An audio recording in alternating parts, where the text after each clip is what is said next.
Hasta este lunes los legisladores conocerán cuáles son los artículos que serán votados de forma independiente dentro de las reformas al Código Orgánico Integral Penal. Una de ellas es el artículo 150, que tiene que ver con la despenalización del aborto en casos de violación. Consejo Nacional Electoral propone creación de unidad de control de gasto electoral. Comité Interinstitucional del Ejecutivo mantiene primera reunión de trabajo con Grupo Parlamentario de Drogas de la Asamblea Nacional. Aquí se analizan mecanismos para el cumplimiento del Acuerdo Nacional 2030. Gobierno Nacional condecoró a más de 7.000 policías que participaron en diferentes operativos del país. Los medios legislativos presentan TVL Noticias, emisión estelar con Ricardo Bravo. Viernes 13 de septiembre de 2019. Amigas y amigos, tengan todos ustedes una buena tarde. Sean bienvenidos y bienvenidas a la emisión estelar de TVL Noticias. Gracias a quienes nos sintonizan a través del canal 42 en la ciudad de Quito y en internet en tvl.asambleanacional.gov.es, a quienes nos escuchan a través de la señal de la radio en todo el territorio ecuatoriano. Aquí arrancamos con el detalle de la información.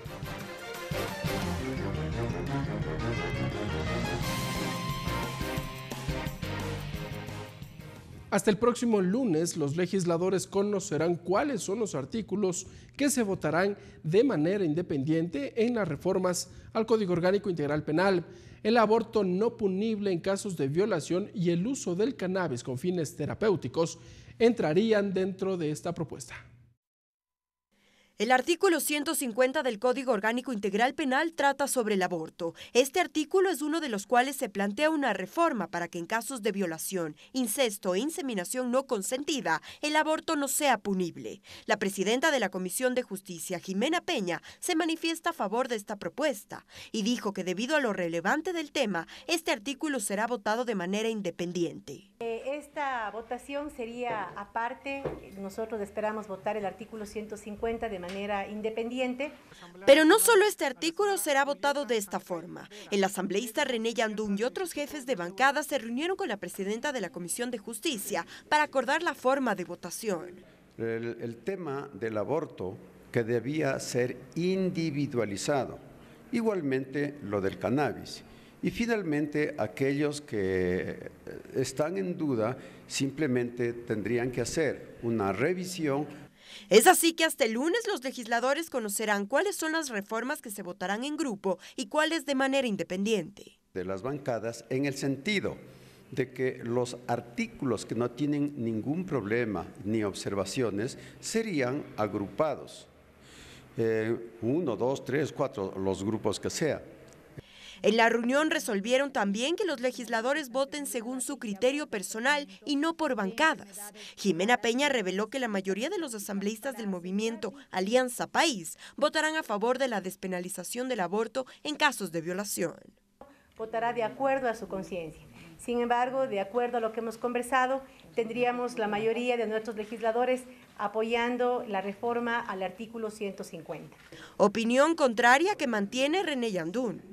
Hay cosas que a lo mejor le llaman a la reflexión para hoy en nuestra sociedad y al futuro, pero primera está la vida, razón por la que mi votación desde ya será abstención.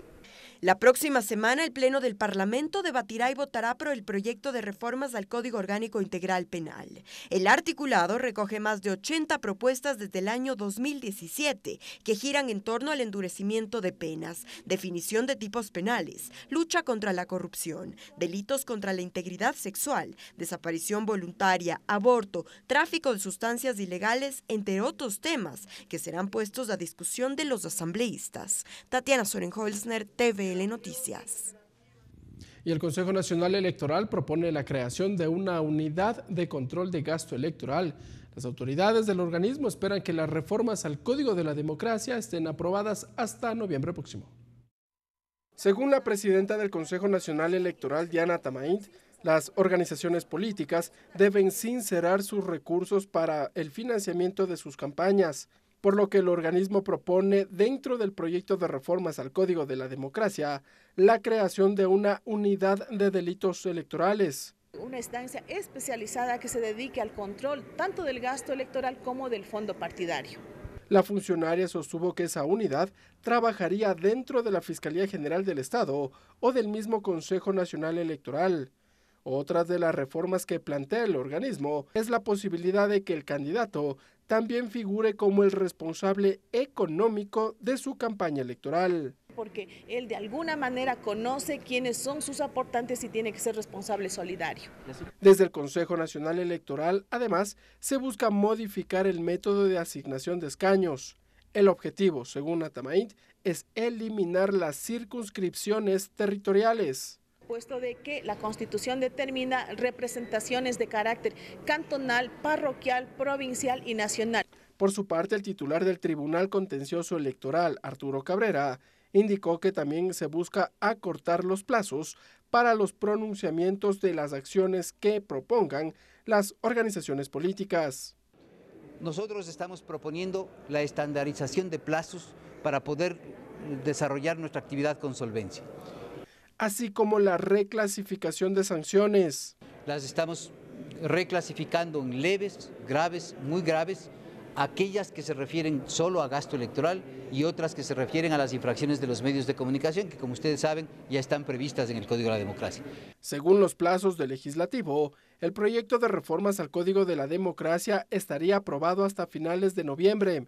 De acuerdo al Código de la Democracia, están prohibidas las reformas legales hasta un año antes de las elecciones, por lo que el documento debería estar publicado en el registro oficial hasta febrero del 2020. Ricardo Bravo, TVL Noticias. Y en otro ámbito de la información les contamos que la Comisión de Justicia avanzó con el tratamiento del proyecto de reformas al Código Administrativo. Expertos en la materia plantearon una revisión a los procesos, plazos y terminología. De otro lado, la Mesa Legislativa discutió el informe para segundo debate del proyecto de ley de registro nacional de violadores, abusadores de niños, niñas y adolescentes. Más aportes al proyecto de reformas al Código Administrativo son analizados en la Comisión de Justicia.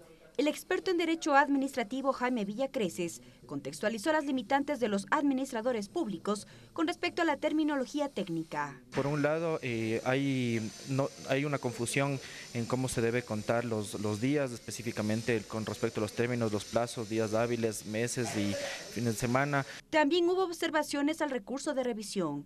El efecto negativo ante la falta de respuesta del ciudadano. Lo cual ocasiona que a veces los ciudadanos gasten en abogado, presenten un recurso, impugnen una decisión que no es favorable y la administración no le dé trámites. Los procedimientos fue en cambio aspecto que planteó el presidente del Instituto de Derecho Administrativo, José Swing. Más bien las instituciones, cada una por su lado, ha estado buscando la prevalencia de las normas específicas en particular, dejando de lado las disposiciones del Código.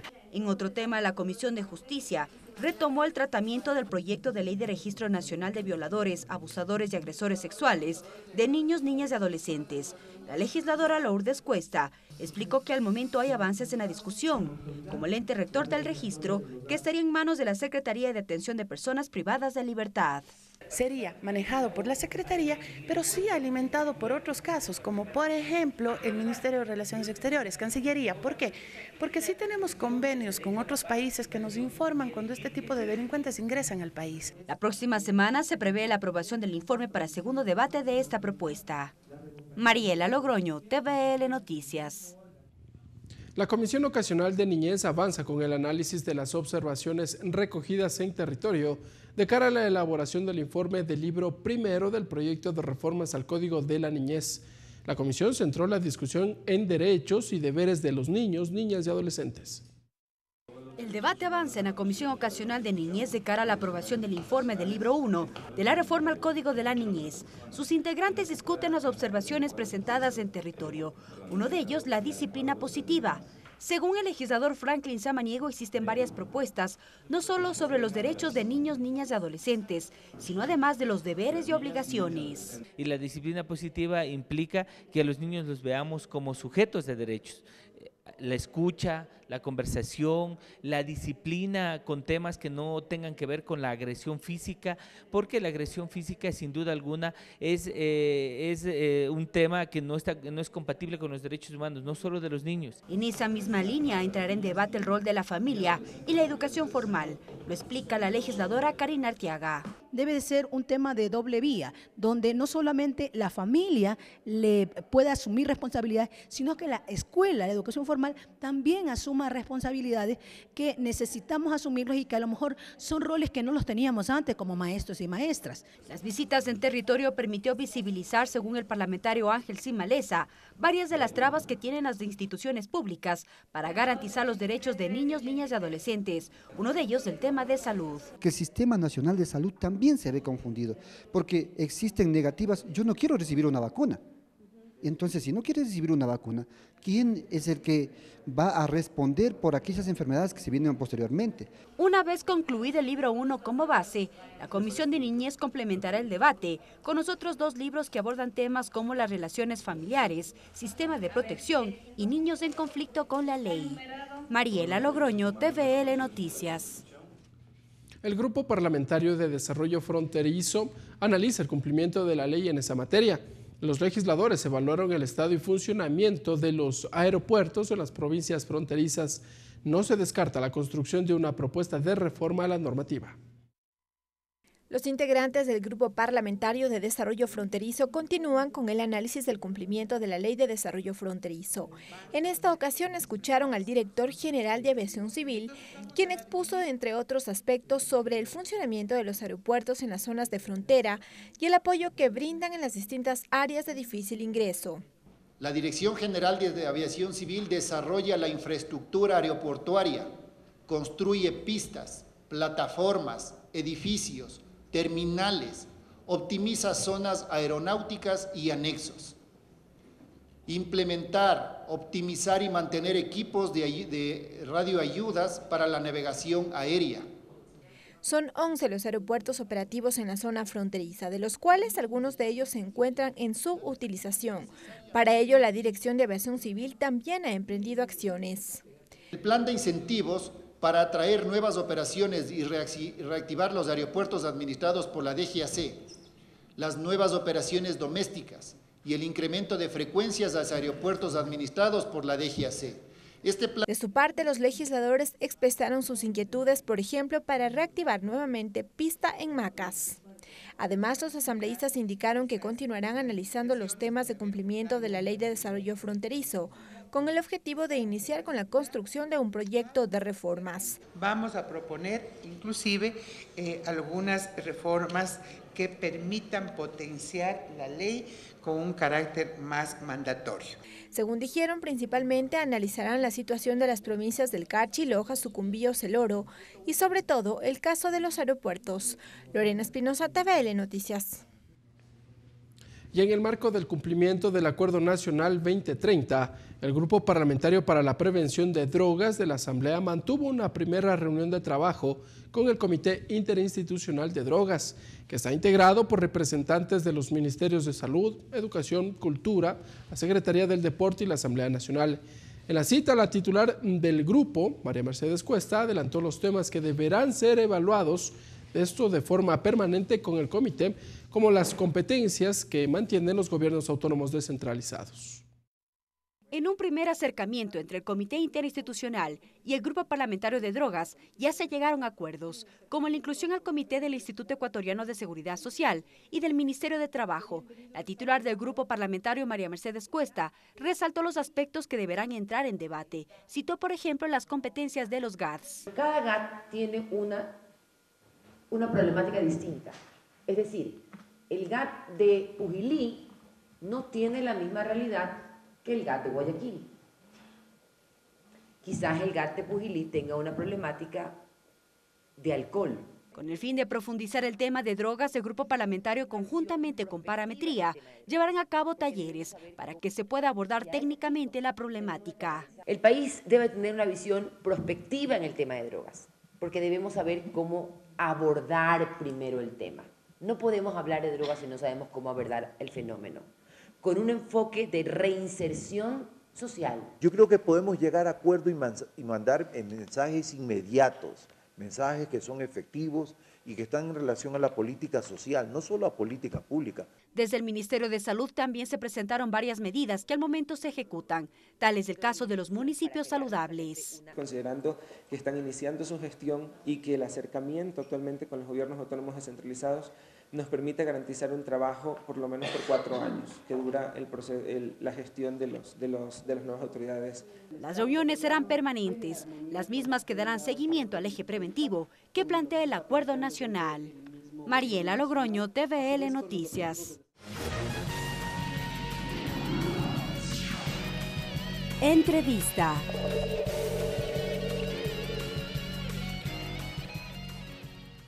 Como lo observamos, la comisión o el grupo parlamentario mantuvo un diálogo hoy con el vicepresidente de la República y varios delegados. Vamos a propósito a conversar respecto de esta actividad con nuestro primer invitado. Rodrigo Vélez, ingeniero, exsecretario ejecutivo del CONCEP, lideró la elaboración de la nueva ley de drogas, gerente de parametría.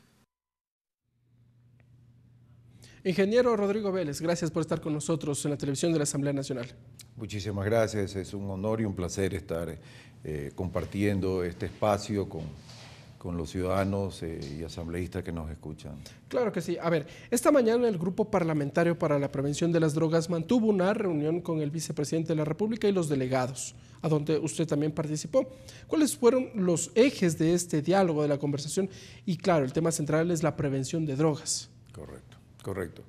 Bueno, hay un interés ya manifestado por el gobierno de dialogar, de recoger las expectativas que tenemos los ciudadanos, ver las diferentes instancias del Estado, cuál es la propuesta que tenemos sobre un fenómeno que es transversal en la sociedad, ¿no? No se trata de un tema solo de seguridad, no se trata de un tema solo de salud, se trata de un tema de inclusión, de trabajo, de turismo, de movilidad. Tal vez. Es el reflejo de otras causas sociales que subyacen, ¿no? Y creo que debemos comenzar por comprender un fenómeno como este para poderlo abordar adecuadamente. Porque yo creo que debemos chequear la posibilidad de usar el lenguaje apropiado para abordar un fenómeno. No podemos decir que vamos a erradicar las drogas, eso no ha sucedido en ninguna parte del mundo. Lo que podemos es contenerlo y minimizar los efectos negativos en nuestros jóvenes. ¿Cómo podemos entender este problema social que vivimos actualmente, sobre todo con los adolescentes? Correcto. Yo creo que las sustancias, comenzando por la droga que más se consume y que más daño nos hace en la sociedad a través de todos los tiempos, que es el alcohol, creo que está ya en el convivir de la ciudadanía, ¿no? Comenzamos desde muy temprana edad. La idea es que retrasemos lo más posible la edad de inicio de consumo de cualquier sustancia. Sobre todo tabaco y alcohol, que entiendo son las drogas que se consumen o que están más cercanas, lastimosamente, a los jóvenes. Correcto, son las que están más cercanas. Por ejemplo, al año 2015, que tenemos la última data del Ministerio de Salud, por alcohol fallecieron 2.500 personas aproximadamente, por tabaco 6.200 personas, y por drogas ilícitas 7 personas. O sea, creo que no le estamos dando la importancia y la profundidad que amerita mirar el consumo de las sustancias en nuestras poblaciones, especialmente vulnerables jóvenes. ¿Cómo podemos coordinar este trabajo para empezar a disminuir, a mitigar el consumo de estas drogas? Coordinar entre el Ejecutivo y la Asamblea Nacional y hasta a su vez el Grupo Parlamentario. La iniciativa del Grupo Parlamentario sobre Políticas de Drogas, que lo coordina la asambleísta María Mercedes Cuesta, y que tiene, está compuesta por 17 asambleístas de todas las bancadas.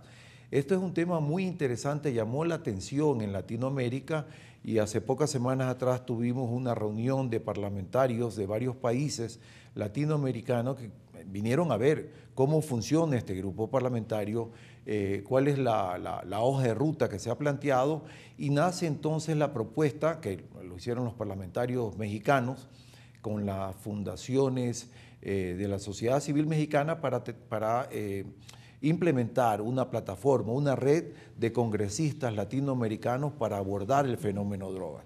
Yo creo que esa ha sido una gran iniciativa y como sociedad civil, al Parametría pertenecer a una plataforma de investigación internacional, ponemos a disposición del grupo parlamentario la información, la base científica que tenemos tanto en nuestro país como en la región y en el mundo.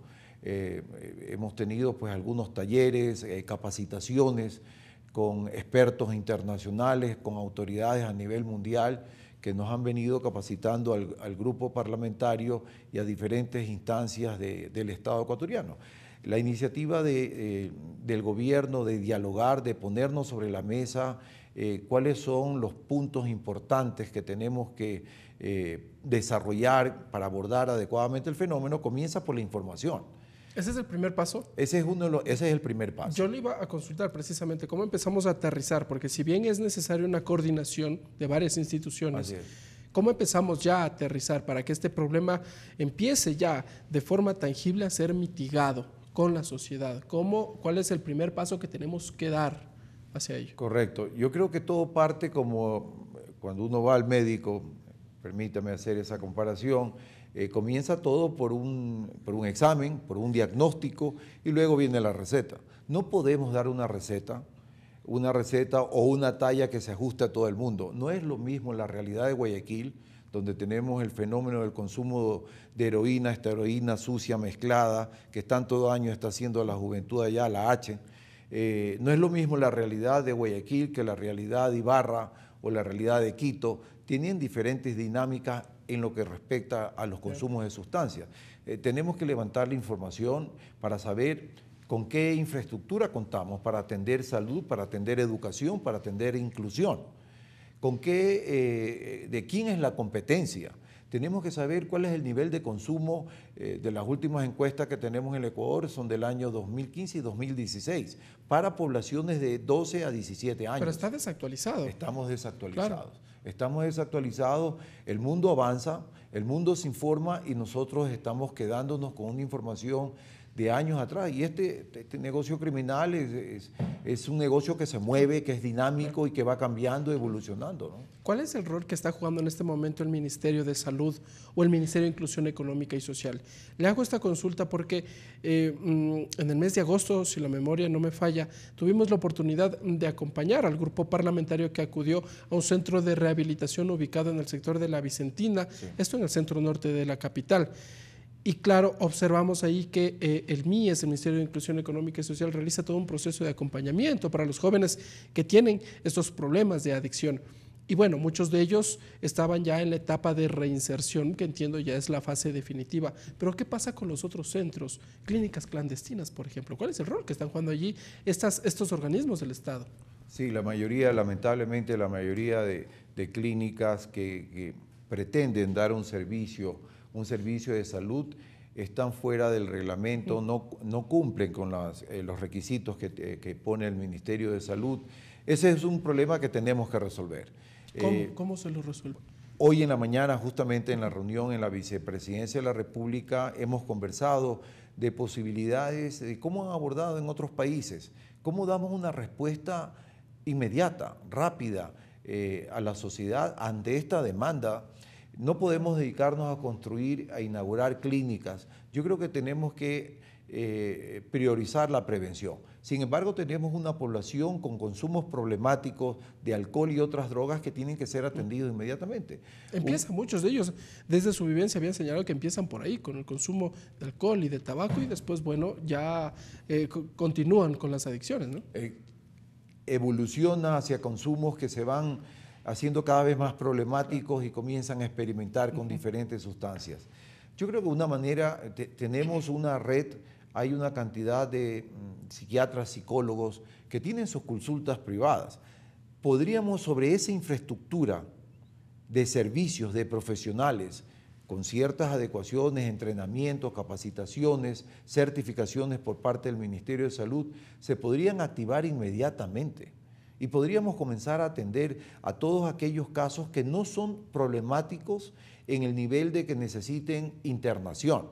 Podríamos comenzar a cuidar de esa juventud que está en esa posible transición entre consumos experimentales a consumos problemáticos. Podemos, si se quiere, no dejarlos que avancen. Dejarlos que avancen. Claro, los podemos mantener todavía en un estado, más bien, que la sociedad todavía los mantenga, les brinde estas posibilidades. Algunos de ellos dejan los estudios o el trabajo también. Exactamente, en efecto, dejan los estudios y el trabajo, y el impacto que tiene en el presente, en la productividad de la nación, y el impacto futuro que podría tener esto si tenemos una generación que no fue atendida adecuadamente. Yo creo que también otro de los temas importantes que tenemos que revisar es el lenguaje con el que abordamos un fenómeno complejo como el de drogas. Por ejemplo, lenguajes estigmatizantes como el drogadicto. Claro.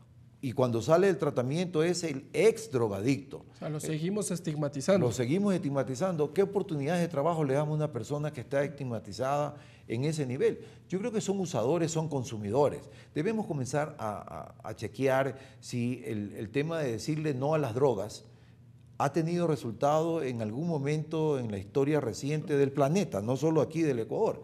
Yo creo que si nos planteamos la posibilidad que han hecho en otras regiones del mundo donde han tenido éxito, como por ejemplo la contención en lugar de la erradicación.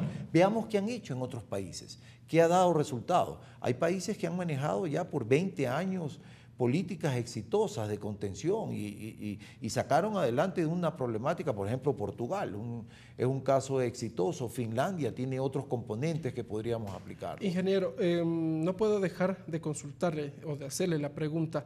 Mucho se habla sobre la tabla que fija los consumos mínimos, o más bien que diferencia a una persona que es consumidor, que tiene algún problema de adicción, frente a alguien que ya la utiliza como expendedor.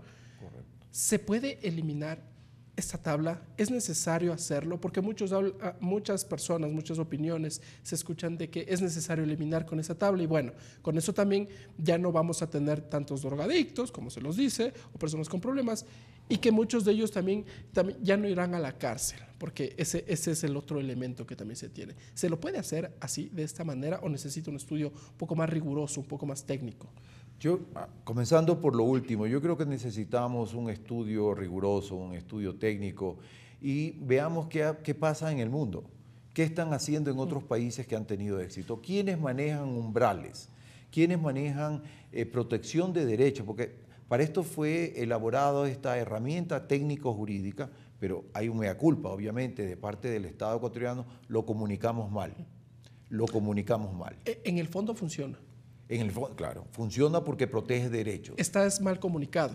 Lo comunicamos mal y no lo complementamos. Correcto. Porque esto tenía que ir de la mano con centros de escucha, con centros de orientación, con centros de disuasión y obviamente todo programas de prevención y de tratamiento integral, ¿no?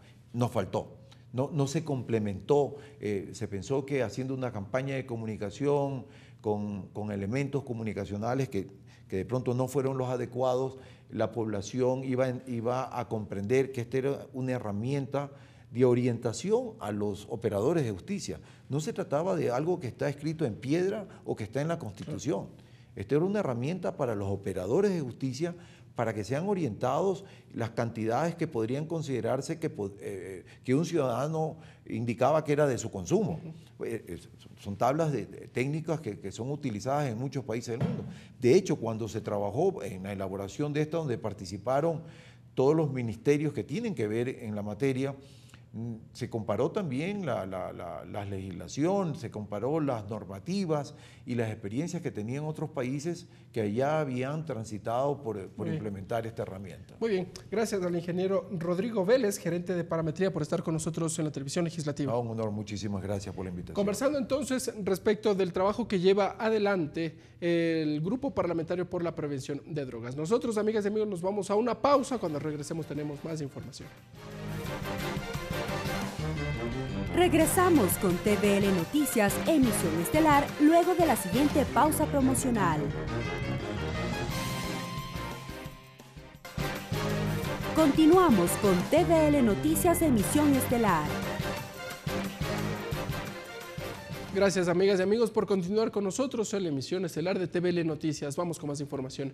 La Comisión de Relaciones Internacionales de la Asamblea Nacional retomará el análisis del proyecto de reformas al Código de Entidades de Seguridad Ciudadana. El presidente de la Mesa Legislativa, Fernando Flores, puntualizó que el articulado que creaba un cuerpo de seguridad para los servidores públicos será eliminado. Sostuvo que constitucionalmente es inviable una nueva instancia de seguridad cuando ya existen las Fuerzas Armadas y la Policía Nacional.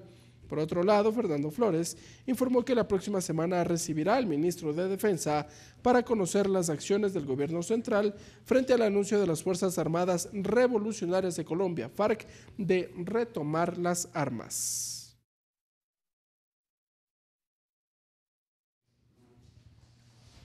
Y organizaciones internacionales y candidatas a Ñusta Ecuador 2019 visitaron al presidente de la Asamblea Nacional, César Litardo. Las actividades se cumplieron en el Salón de Sesiones del Consejo de Administración Legislativa. Son los representantes del Instituto Republicano Internacional que visitaron al presidente de la Asamblea Nacional, César Litardo. La cita se cumplió en el Salón de Sesiones del Consejo de Administración Legislativa en el Palacio Legislativo. En la cita dialogaron sobre las expectativas del organismo internacional frente a la tarea del Parlamento. Según la página web del instituto, sus programas se enfocan en promover la democracia y son llamados programas de democratización. Entre otros casos, suministra capacitación para partidos y candidatos de distintos países en temas como valores y buen gobierno. Trabajan con municipios y consejos ciudadanos. Apoyan a organizaciones de sociedad civil, especialmente los que representan grupos como mujeres y jóvenes. Más tarde, el presidente de la Asamblea Nacional recibió a las candidatas a Ñusta del Ecuador. En la cita participaron las representantes de los pueblos y nacionalidades Quitucara, Shuar, Panzaleo, Puruá, Cañari y Afro. Son representantes de 18 pueblos originarios del país que participarán en la 6ª edición del certamen Ñusta Ecuador 2019, que se desarrollará este viernes en el Ágora de la Casa de la Cultura Ecuatoriana en Quito. En esta ocasión, el tema del evento pluricultural es la participación de la mujer indígena en el desarrollo del país. El objetivo de la actividad es promover, reivindicar y fortalecer la riqueza de cosmovisión, cultura, tradiciones, conocimientos y saberes ancestrales de la cultura viva del país. Ricardo Bravo, TVL Noticias. La Comisión de Fiscalización conformó una subcomisión que visitará las instalaciones de la Corporación Nacional de Electricidad, CNEL-EP, debido a varias denuncias que fueron presentadas por parte del gerente de dicha institución. La mesa además recibió a la gerente general del Banco Central a fin de que explique los mecanismos que sirvieron para la designación del gerente de Seguro Sucre. Supuesta precarización laboral y tercerización fueron algunos de los aspectos denunciados por Richard Gómez, secretario general del Comité de Empresa de la Corporación Nacional de Electricidad, ante la Comisión de Fiscalización. Tenemos una abismal tercerización en todos los procesos productivos de especialización industrial de la CNEL-EP. Gómez habló de un proceso de electrofacturación que se planteó desde el 2018, pero que jamás se concretó, pero que sí hubo irregularidades en el contrato con la empresa. Contratan una empresa privada por convenio de pago, que no es el mecanismo de acuerdo a la ley de contratación pública, y tras eso nadie le exija o nadie fiscalice si es que tomó las lecturas o entregó las planillas o hizo el proceso de electrofacturación. Pero la denuncia no quedó ahí, pues según el secretario despidieron a personal por optimización laboral, pero que la razón de esta decisión es para realizar un concurso externo. Votaron compañeros en pleno conflicto colectivo, lo que originó que nosotros declaráramos la huelga a CNEL. CNEL en este momento tiene una declaratoria de huelga.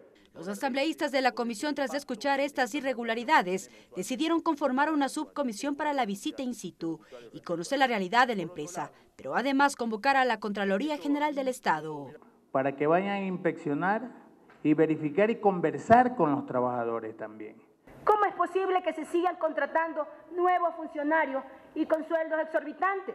Agotado este tema, la comisión, en cumplimiento a la resolución del Pleno del 8 de agosto del 2019, recibió a Verónica Artola, gerente general del Banco Central, a fin de que explique los parámetros técnicos y humanos que sirvieron de base para la designación del gerente de Seguros Sucre.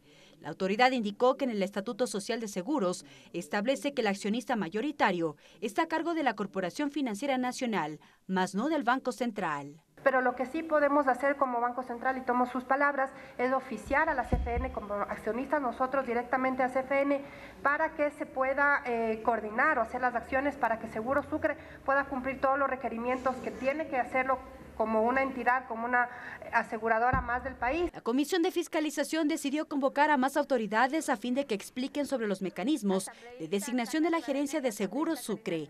Se prevé en una próxima semana la presencia de la Superintendencia de Compañías. Mariela Logroño, TVL Noticias. Y el presidente de la Comisión de Gobiernos Autónomos, Héctor Yepes, se reunió con autoridades del Cantón La Libertad para conocer acciones y coordinar las acciones que promuevan la obra municipal. Además, exhortó al titular del Parlamento para que incluya en la agenda legislativa el debate del proyecto de ley de fijación de límites territoriales internos, esto con el fin de que se agilite la ejecución de las obras en algunas provincias del país. El presidente de la Comisión de Gobiernos Autónomos recibió al alcalde del Cantón La Libertad y a representantes de comités barriales del sector, quienes solicitaron se agilite el proceso de fijación limítrofe intercantonal de Salinas. El alcalde de esta provincia, Víctor Valdivieso, explicó la necesidad. Nos ayuden realmente para solucionar un anhelo de tantos años que tenemos los libertenses y los salinenses también en este caso, donde actualmente algunos todavía tienen ciertas dudas, no registran sus propiedades de acuerdo al laudo arbitral en el cantón que le corresponde. Coincidieron con el alcalde los dirigentes barriales, quienes expusieron que la falta de la fijación limítrofe afecta los servicios básicos y obras públicas de su cantón. Nosotros hemos venido pidiendo por mucho tiempo este magnífico registro oficial. Nosotros también tenemos derecho del buen vivir. Hay vulneración masiva de derechos humanos en ese sector de más de 22.000 personas del Cantón La Libertad. No tenemos alcantarillado. Como alguien dijo, no tenemos carreteras.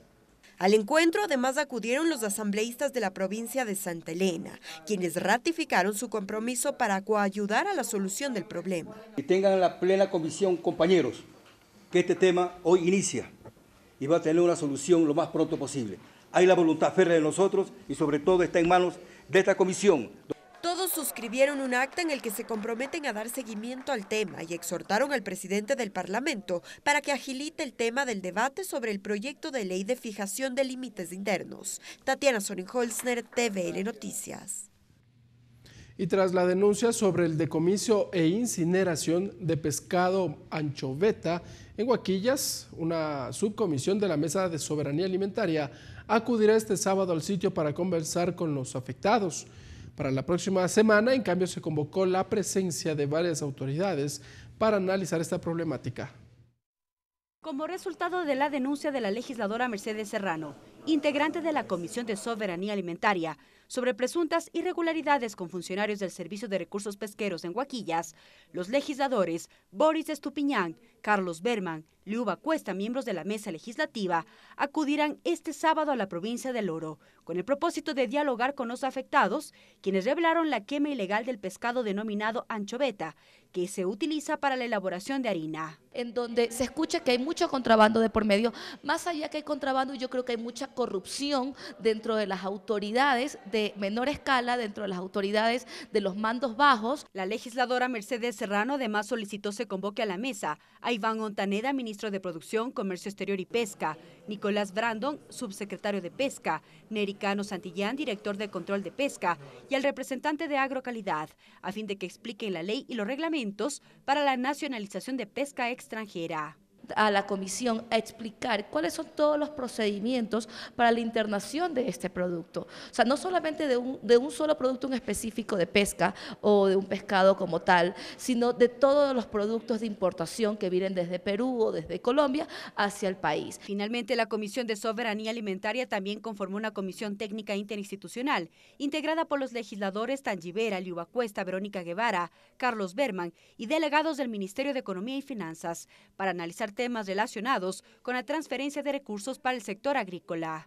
Las grandes preocupaciones de nuestros agricultores, campesinos, es justamente estas altas tasas de interés que se establecen a los créditos. Se supone que hay una banca especialista en otorgar créditos para este sector. Como parte de la agenda de la mesa legislativa en los próximos días, visitarán a los predios de la Estación Experimental Pichilingue Quevedo, de propiedad del Instituto Nacional de Investigaciones Agropecuarias. Mariela Logroño, TVL Noticias. Bien, amigas y amigos, momento de una nueva pausa. Siga con nosotros en la sintonía de la televisión de la Asamblea Nacional. Regresamos con TVL Noticias, emisión estelar, luego de la siguiente pausa promocional. Continuamos con TVL Noticias, emisión estelar. Gracias por continuar con nosotros, amigas y amigos. Existen reacciones al interior de la Asamblea Nacional tras la suspensión de la audiencia de apelación de la sentencia de alias El Mangajo, acusado de pornografía y presunto abuso sexual a menores de edad en la ciudad de Cuenca. Los legisladores aseguraron que estarán expectantes al accionar de la justicia en la nueva diligencia prevista para el próximo 14 de octubre. La suspensión de la audiencia de apelación de la sentencia de El Mangajo generó reacciones al interior de la Asamblea Nacional, sobre todo de los legisladores de la provincia de El Azuay, quienes en primer lugar cuestionaron que se haya presentado un recurso de apelación a la sentencia de más de 29 años de prisión. Alargando el dolor de las familias, alargando el dolor de las víctimas, que quieren estar en paz, quieren justicia en estos casos. La audiencia de apelación a la sentencia de 29 años y 4 meses de prisión contra Juan Andrés B., autoidentificado como El Mangajo, estuvo prevista para las 8:30 de este jueves 12 de septiembre en el Complejo Judicial de El Azuay en Cuenca. Sin embargo, no se cumplió. La audiencia no se instaló porque no se conformó el Tribunal Penal, pues una de las 3 juezas que conformaba estaba de vacaciones. La convocatoria a esta audiencia estuvo envuelta en cuestionamientos de los cuencanos, primero por la notificación del traslado de Valery Rojas, fiscal de violencia de género, que investigó el caso hacia el Cantón Azuayo de Ponce Enríquez.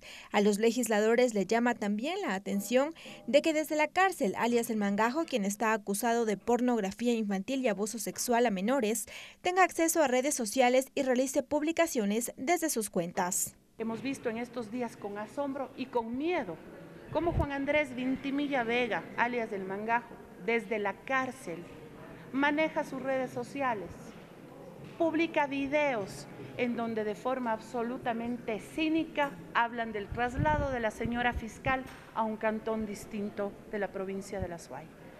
Llama la atención que siga haciendo comentarios, que siga teniendo contacto con niñas y con cuentas en Instagram, por ejemplo, una red social en donde existen fotos de niñitas.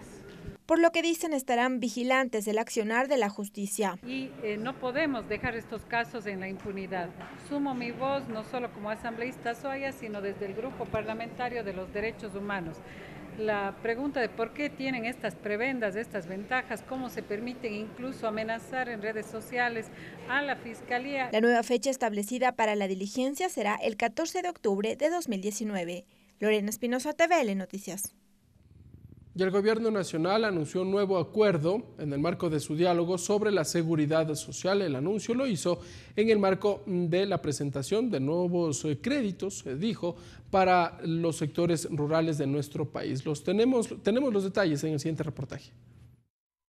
La presentación del nuevo diálogo nacional denominado por la seguridad social se desarrolló en la hacienda Santa Catalina, ubicada en la parroquia de Cutuglagua del Cantón Mejía, provincia de Pichincha.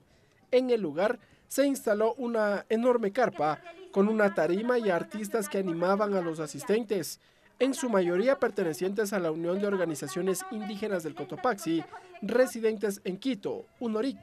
Paul Granda, presidente del directorio del IES, reveló que en este año el Seguro Social alcanzó excedentes y que serán destinados a la entrega de créditos. Para que la gente pueda acceder a un crédito hipotecario y tener su casa propia. Mientras que Orlando Tipán, presidente de la UNORIC, indicó que desde 1998, año de creación de la comunidad, les ofrecieron 35,000 viviendas. Que luego, por el terremoto del mes de abril del 2016, Ya no se pudo avanzar por la emergencia del momento, señor presidente. En la misma línea de ofrecimientos, el presidente de la República, Lenín Moreno, recordó varios de sus programas de gobierno, como Impulso Joven, Plan Toda una Vida y Casa para Todos. Porque el pobre tiene derecho a tener ese recurso para que sea la base sobre la cual asiente su futuro económico. Pero el presidente de la República, Lenín Moreno, aprovechó este momento para también referirse a la política nacional. Lo hizo en estos términos. Miren, a mí la política me vale. Ustedes saben perfectamente que yo nunca quise aceptar la candidatura ni a la vicepresidencia, peor a la presidencia. Nunca quise.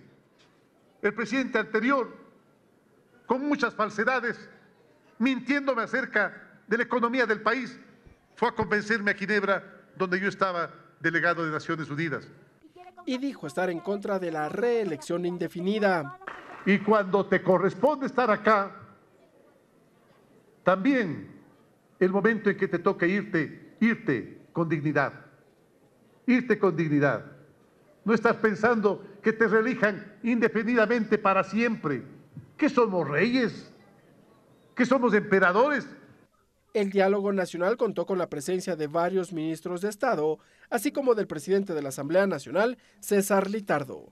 Ricardo Bravo, TVL Noticias. Ya este viernes, el presidente de la República entregó un terreno a la Policía Nacional para la construcción de la sede principal de la universidad de la institución. Además, el jefe del Estado, junto con el vicepresidente y la ministra de Gobierno, condecoraron a más de 7,000 efectivos por su desempeño en varios operativos.